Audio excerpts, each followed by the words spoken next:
Hey everybody, guess what? We're back, or maybe we're not. I don't know. We're gonna try to get this going again.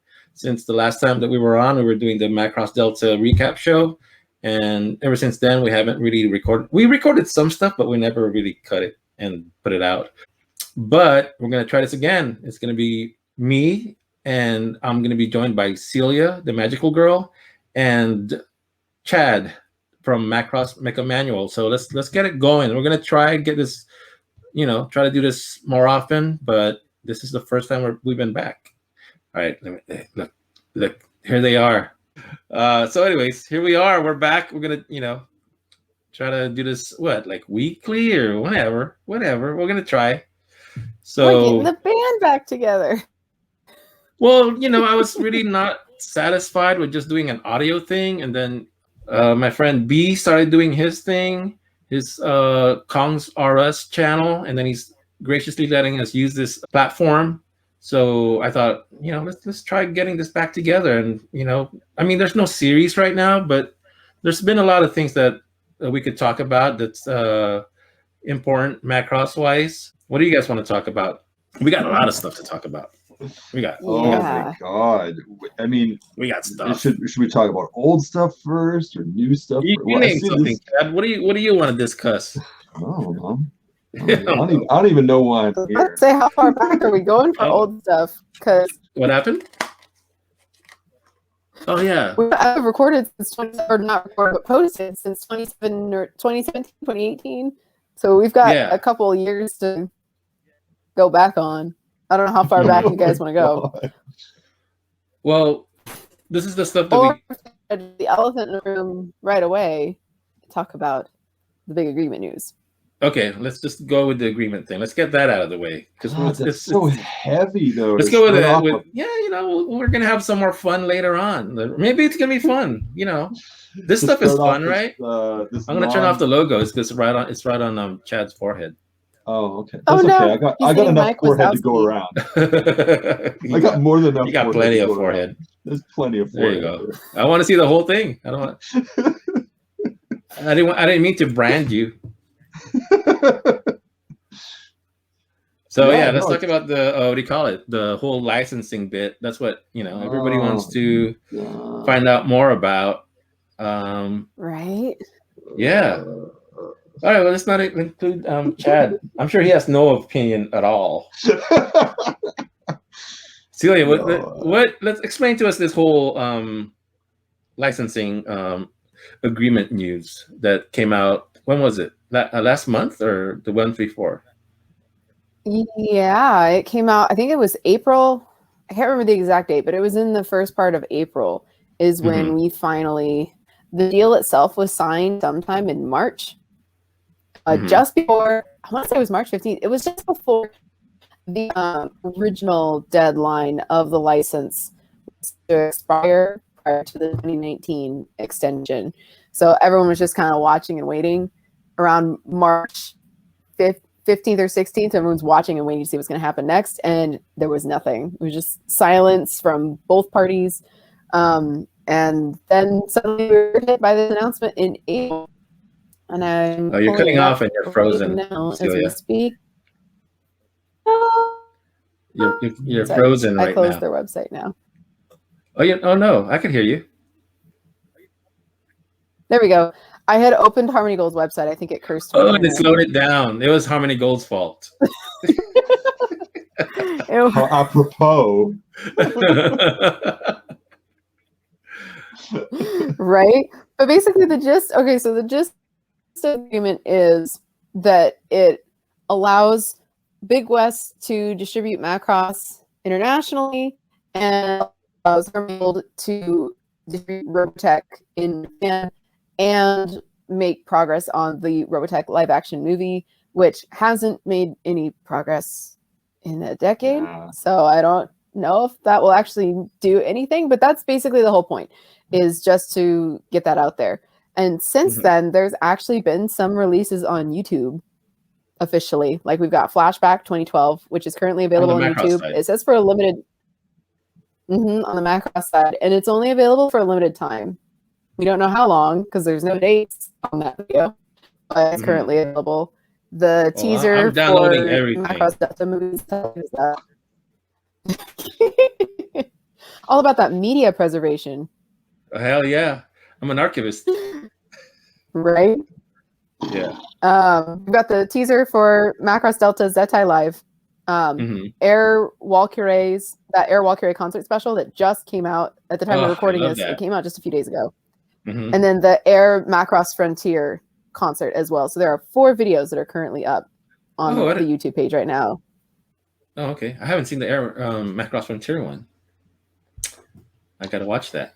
Yeah, it's from the same series as Air Walkyre. So, and I think they did like 2 or 3 other ones last year. So there might be more on the way if those have already been put up too.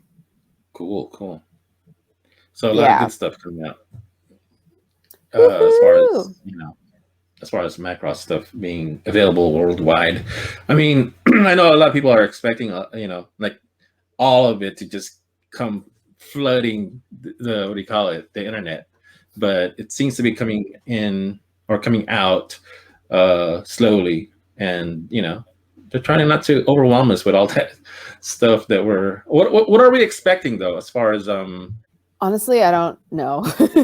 I think part of why everyone is expecting like an immediate just opening of the gates and everything coming in is because the agreement says explicitly that the landmark agreement immediately permits worldwide distribution of most of the Macross films and television sequels worldwide.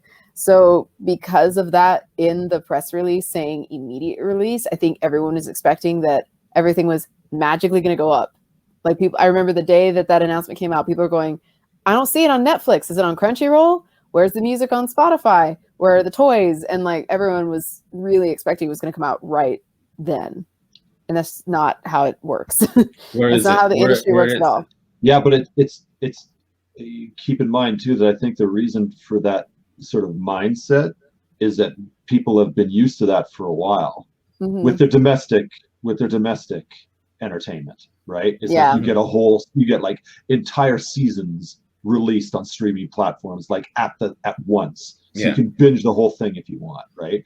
And especially younger generations, they don't understand all of this like international rights distribution, blah, blah, blah stuff, right? They're like, they've grown up in an age where it's like, man, when like the next season of my favorite show comes out, it just comes out and I can watch it on my phone. I can watch it like on my computer. I can watch it anywhere I want. Like and it's like all like right now, immediate. Give me content. I want it. That's like, yeah. So it's like, it's understandable that like they get like frustrated and like and also like baffled, like puzzled, right? Why this isn't a thing, So, and the like, as you said when you were reading the announcement, the use of the terminology like immediately, immediate distribution and stuff like that did not help either. I would have thought, like, as a company, if you were going to make this announcement, you'd choose one thing. Like you choose like one movie or one series or something like that, just to serve as the at press time release, or right after the press time release. Like say, for example, Harmony Gold and Big West made the announcement, and then the next day they released Do You Remember Love on the official channel or something like that. See, like, that's whatever, like something like that. Like choose one part of the IP and use that as your launching off point following the announcement. Boom. Yeah, I think the announcement of the Delta movie, the second one, was supposed to be that, but it's so far away that it kind of landed flat. Or maybe, people are excited about it, and I don't know anything. But to me, it landed flat. It's just too far away. I also suspect that one party may have been pushing for the press release over another. Oh. Because after that announcement was made it was released via the newly created English Big West official Twitter account.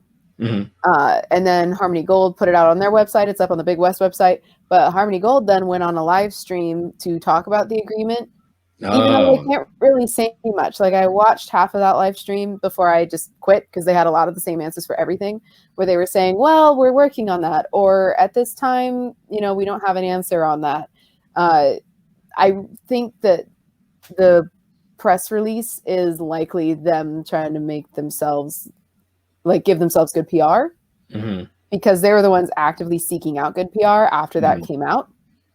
And from what I've been told from people who are fluent in Japanese, that the Japanese in the press release is very strange. Like it's not something that a native speaker would use, almost like it's been run through a machine and machine translated from English into Japanese.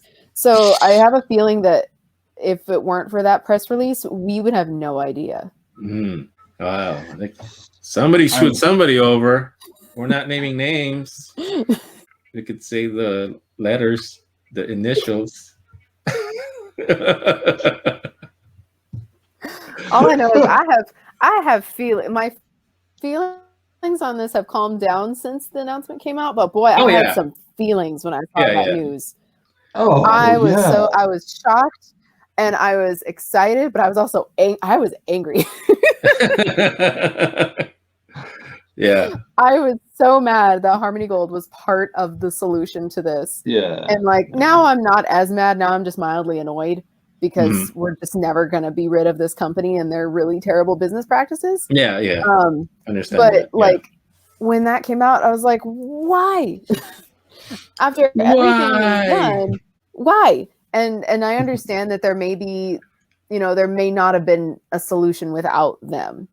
And that's kind of the reality of the thing, is there may not have been potential to make an agreement for international distribution without Harmony Gold being involved, or just getting rid of them entirely. And getting rid of them entirely is not an option, which kind of sucks. So, but I was mad. Not as much anymore. But I'm not thrilled that they're part of it. Well, hopefully they're not watching this. You know, too bad. They can take. Well, hopefully somebody's watching this.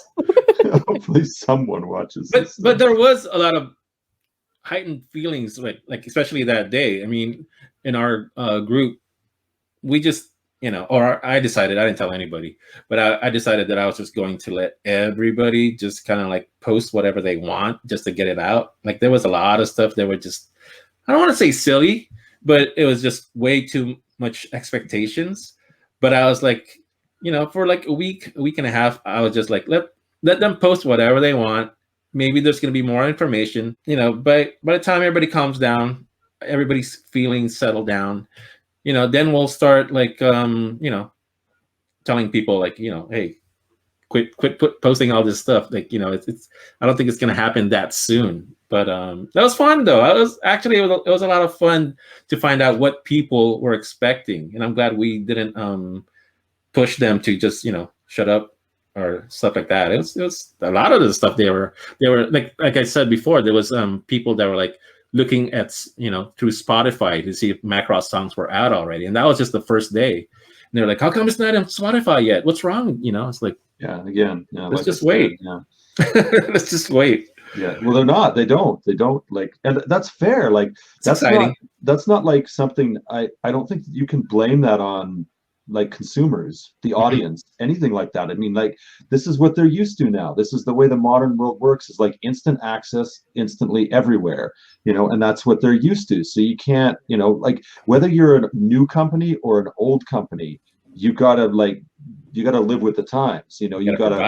That's why I was like really surprised that when the press release came out, I said there was no media backup to it, even on a small scale. There was nothing there. There was like no, like something like a Spotify playlist, releasing a movie, one of the Macross movies or something, even if it's something more like Frontier, one of the Frontier movies or something like that, and then throw out like, I don't know, a Macross Plus soundtrack, which they know is really popular in North America. So just like use that as your release, put your post-press release media push. It's also just get it out there. Hard to prepare that stuff in the middle of a pandemic. I mean, let's not forget that a lot of people are working at home. So yeah, the expectations were too high because of, you know, of a whole slew of different reasons. You know, there's just stuff that you can't get out at this time, and it's getting better as far That's as okay. Like you said, all that stuff is all right. Like on the community, it was just like on Facebook and Twitter and stuff. It's fine to have all that stuff. Like there's no reason to stop people from like just throwing out their stream of consciousness and seeing what they're thinking and where their hopes are and everything like that. I mean, some of the things that people did say were actually like the opposite of the spectrum too. They were like very reasonable, and a lot of people asked like a lot of good questions. They were just like, okay, so like what exactly does this mean? Some people would say like, are we going to start to get this on like Netflix or something, or like what's going to happen exactly, like and that like people were throwing out all sorts of great questions, and I was like, it would have been nice if some of these frequently asked questions were part of the press release, because you knew that people were going to start asking them. So yeah, I mean, even us, like the three of us, for example, you can't tell us. You can't tell me, sorry, I should say, that we couldn't put together in like less than 12 hours, like a rudimentary, like commonly asked questions that are going to come following a press release like this. Like easily we could have come up with a top 10 for sure. Maybe we kick ourselves afterwards for not including what we didn't think of, but no, it would have been easy. They had to have known this, and they just, they put it out just that way, and it was disappointing. I wasn't angry. I'm gonna sound like an old dad. I'm not angry. I'm just disappointed in you. It's just like, no, it's not. I don't mean to come across like that, but it is disappointing. That was the thing that I was upset with mostly. Sorry, what upset me the most with that press release was just the complete lack of information. There's like way too many questions that need to be answered with a bombshell like this dropping. You can't just do a press release like that and not say anything. Well, I guess you can, but it's just like it's a big downer. It was a big disappointment. There was a lot of sweet tweets though by the people that were like Macross creators, like Kamori, Tenjin. That they were just kind of like, it seemed like they were just so happy about the whole agreement. Sure, yeah. So that was like a good thing to see. It's a step in the right direction, but it left everybody just like not knowing what's going on. Exactly. And that's why I think it was more of a PR push for the other party, because if it was something that they had both worked on together, there may have been potential for something like that, instead of just, look at this great thing we did that makes us look good. Because that's definitely the vibe I get from that announcement. But usually when you do a PR push, it's because you have a project that you're trying to, you try to make people aware of. And there was really nothing, was there? I don't know. They mentioned specifically the live action movie. Oh, come on. So I mean, maybe they're still like hoping they can get that off the ground. 3 studio changes and 4, was it 3 studios or 2? But anyways, I think it was 3. 3 studio changes and like at least 4 director changes later. At least. Like, and I don't know. Andy Machete, the director of it, he did like a press announcement or an interview where he talked about all the projects that he had coming up, including Attack on Titan, and the Robotech movie was nowhere in that interview. Like totally skipped. And he was pretty much excited about that whole thing when it first began, but like zero acknowledgement of that movie franchise. This is definitely, like, as far as I can tell, and I'm not an expert or anything, but I've watched a bunch of movies tumble through development hell in Hollywood, like, for a while, and yeah, this is definitely one of the worst ones for sure. I do wonder if, they should be aware by this point of how maligned the reputation of their company is online. They have to have some kind of clue, right? Especially because when you consider like the failed project that they've had, the lack of quality for some of their merchandise releases and that kind of thing, projects having to be canceled and whatnot, that's why I wonder if this is a PR push just to be like, look, we're doing something, when it's just constantly been cancel, or just screwing up and not doing things right by their fans. There's been too many of that though. coming from them. The whole it's a beginning of a new day, Right. and so far they haven't been able to deliver. So but I don't know. Yeah. Good luck to them. They've got the agreement, and I think this is the way it should have been since the early 2000s when they started blocking all the Macross and pretty much sitting on the license.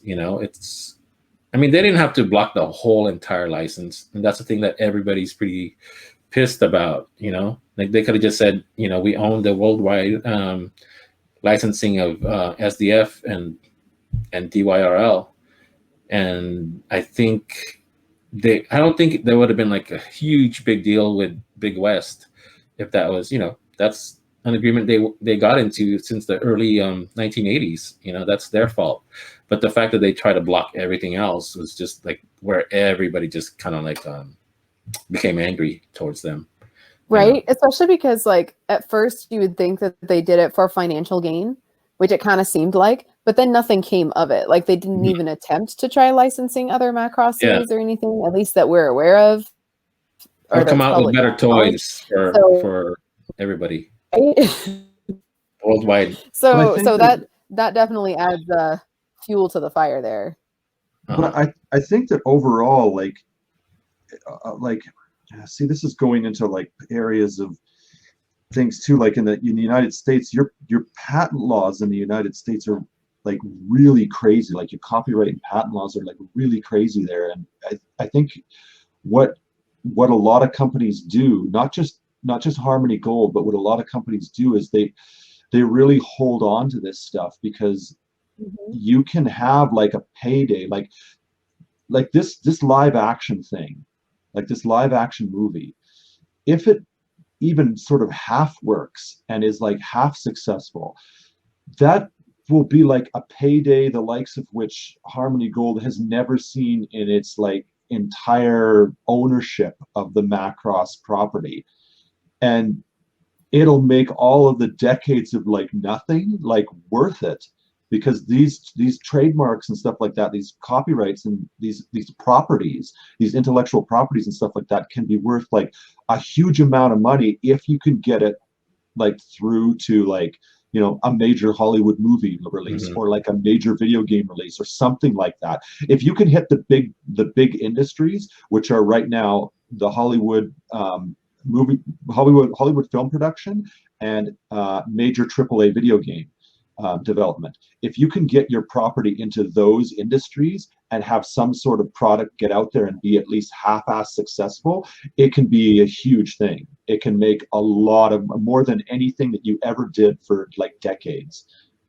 Even successful companies, like it'll make more money than Big West has made off the Macross franchise for the last 30 years. And I think that's why they hold on to like those properties, because I think that that's what a lot of American companies have done and what they're successful at doing. And I think that's kind of that's a whole, like, I don't understand all of the nuances of it, but I think that's how it works. If you get a hold of a property, you hang on to it. Exactly. That's because once you lose it, it's very difficult to get it back. Yeah. That's why, like, for example, why we've seen this flood of Disney live action movies recently, and for titles that they have had that they're getting close to losing the copyright for, which is why we got like a really terrible Dumbo live action, because you have to prove intent to use. And as long as you can prove intent to use, then you can continue to renew your copyright and your trademark. Wow. So even if it turns out crappy, you proved that you intend to use it. So to use the rights that you have, so you get to hold on to them. Yeah. And it's all about first come, first serve too, which is why a lot of companies are like, we got to cling to this as long as we can. Yeah. I think that's why it's been, why HG's litigious nature has been like puzzling to a lot of fans who are like, well, if you fought so hard for this IP, why don't you do anything with it? Like, why aren't we getting material? Why aren't we getting content and stuff like that? It's because they're hoping that this, this turns into a payday like decades down the road, which it might. Like if a major Hollywood movie ever gets out of development hell and actually gets released, and it's got some sort of quality to it, or at least not necessarily quality, but some sort of attraction for audiences, then it could be a big thing. Yeah. But we'll have to see, I guess. I don't have much hope for it coming out. Like I said, this is one of the worst development hells I've seen of any movie that I've followed anyway. How scary, must it be to have all your eggs in that one basket, though? It's like if this thing does get made, and it's not it. You said if it was half as successful, if it wasn't that, if it was big flop like a Battleship or something like that. I mean, that's all you have. You have to like reboot it right away if you cause that much damage to your property, right? Or think about something else. I mean, I'm a fan. I'll if it's a good movie, I'm gonna like a good movie. What are you gonna do? But what are the chances of it becoming one? Right, as of right now, because they probably spent so much on developing it. Is there any money left on the actual production? We're not experts, but we'll see. Or we won't see. I don't know. Well, it depends too. Like a lot of these, like I think one of the things that a lot of like average everyday citizens like us have a tendency to get wrong is I think a lot of these companies, or at least a lot of the people who have the money and stuff like that, they don't really have the same concerns as someone like people like us would, as far as like getting a project off the ground, funding it, letting it go for like years on end and stuff like that. They can afford to. They're wealthy enough that they can afford to like do other things in the interim while this Robotech thing is taking its sweet time in development hell. It's not going to break them. They're not going to go out of business. They're not going to lose their their shirt and stuff like that and stuff like this. It's just that's not the way it works for them. Like look at Harmony Gold. I mean, it's like a real estate company or something that owns a bunch of different things. Like outside of that has nothing to do with real estate. Mm-hmm. So they can clearly keep operating for like decades at a time off of whatever business model they're using. And then if something comes out of this Robotech thing that we still own the rights to, then great. If there's a payday, awesome. And there could be, so I think that's just how it works, I think. Well, let's get back to like the Macross part of it. I mean, what is there anything like good that we can see like going forward? I mean, you think there'd be like concerts stateside, or that's what I'm hoping for. Oh man, I'm trying not to get too excited about stuff like that. That's too much excitement because the pandemic is still a thing.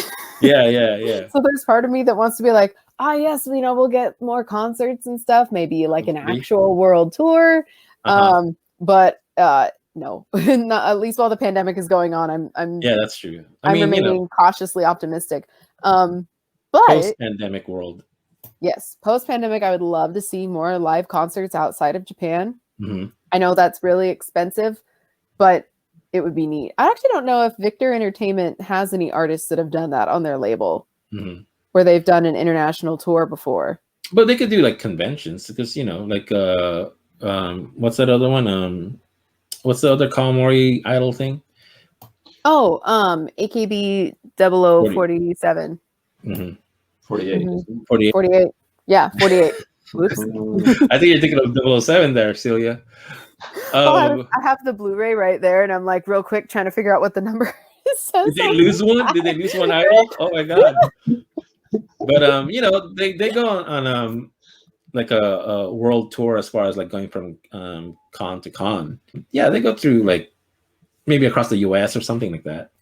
That would be nice for them to actually do. Yeah, I think once Macross is actually like, once it's made available on streaming platforms, which however long that takes, I think it'll make cons and different events feel like it's less of a risk and more of an investment in inviting those artists. Because like Anime Expo invited Megumi Nakajima and Maine to Anime Expo in 2010. I know, I missed that concert. I'm still kicking myself. I tried to go to how old was I? I was like 18. Oh man, I tried to go to that concert, but there was no way my mom was gonna let me go to LA by myself when I'm 18 years old. But like they invited them without Frontier being legally available, you know, and then like Juna and Minori were also invited without Delta being legally available. But again, it's a big event like AX where they have the budget to kind of back it. Yeah. And to where they can go, okay, these guys are really popular in Japan. We're willing to take that risk of people not knowing who they are. They were so shocked. There was bring so them in. many fans that went to AX for those two. You know, I Right. went, yeah, but they were just like, "How do you guys know about this?" You know, because they were so shocked. Yeah. So So yeah, that's good. I think you'll start seeing more appearances from artists. Yeah, that would be because good. That'd be like a conventions good will thing. know where they're from. Yeah, awesome. I mean, sheesh. I want to go. Right? I want to go to a live concert so bad. I'm so sad. I was sort of thinking that one of the first things that they would do, like Big West, meaning with international release, would be do something like a localization of one of their video games. That would be because that would be pretty like low cost with a like pretty which video game, for example? Well, like because not 30, like not Uda Macross for sure. no, Yeah. not Uda Macross, but something like 30 or something like that. Like I don't know, that would seem like a pretty something easy to do. Like you could localize it, would be easy to localize it, English translations, all that sort of stuff, get it out there for relatively low cost, and yeah, it would probably be successful. You think so? I know there's a lot of people that are talking like they've been dying for like video games, like Macross video games. It would be like, some people haven't been able to play those like, with like whatever their hacked PS4s or whatever it is. And yeah, so they'd be like, I've never, some people have never actually played a Macross video game in their entire life. And I know that they would be eager to play one. And I would have thought that that's something that could be like, that isn't expensive, that could be out there, and you could get a return on it quite easily, I would think, anyway. A lot of those games, though, are for old consoles. Like, what kind of cost would that add to port them for newer systems? Because Macross 30 is a PS3 game. And the most recent one, Delta Scramble, is for the PlayStation Vita. And then everything else after that is PlayStation 2, PSP, I think the Sega Saturn, or was it the Dreamcast? No, I wasn't thinking about going back to legacy titles, like legacy titles from like the 80s, 90s, and 2000s and stuff like that. Although, there's probably a market there too. Like, that would be something to definitely get into. But I'm just thinking, something more recent. But I guess if it's, I don't know if there's maybe a backwards plan. Maybe they have a new video game that hopefully we'll see. I know when we were like in different different Macross fan communities and stuff like that over the years, like even just like going to like boards like Anime Suki or something like that, or ANN or whatever, people would be like, whenever they saw like a Macross video game, they were just saying, "Oh my God, I wish I could play this. When they release it in the States, blah blah blah." Like that's been going on for like decades. So I know that there's like a big base there that would like leap at the opportunity of a localized US release of a Macross video game, especially if it's one of the good ones, because I know some of them have like a mixed reputation. They're like, well, it's not that great of a game. It was, I played it because it was a Macross game. I love Macross sort of thing. But I know some people don't have the greatest opinions of some of the older Macross video games. But I know that I think like 30 and some of the other ones like released in, I guess, what is it, the late 2000s and early 2010s and stuff like that, where like everybody like was on the same page. They all agreed that they were really fucking good.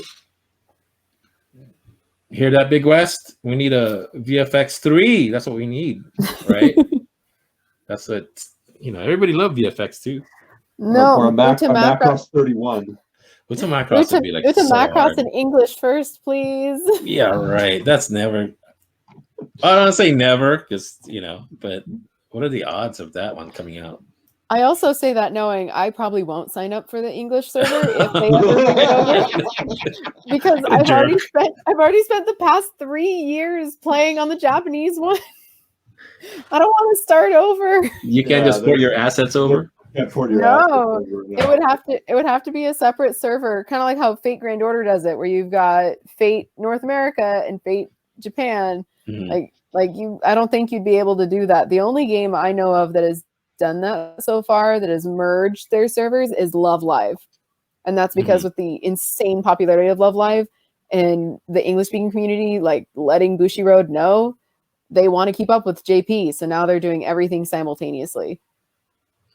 But I don't see that happening for Uta Macross. And quite frankly, I've put too much money into that game over the past 3 years to start over.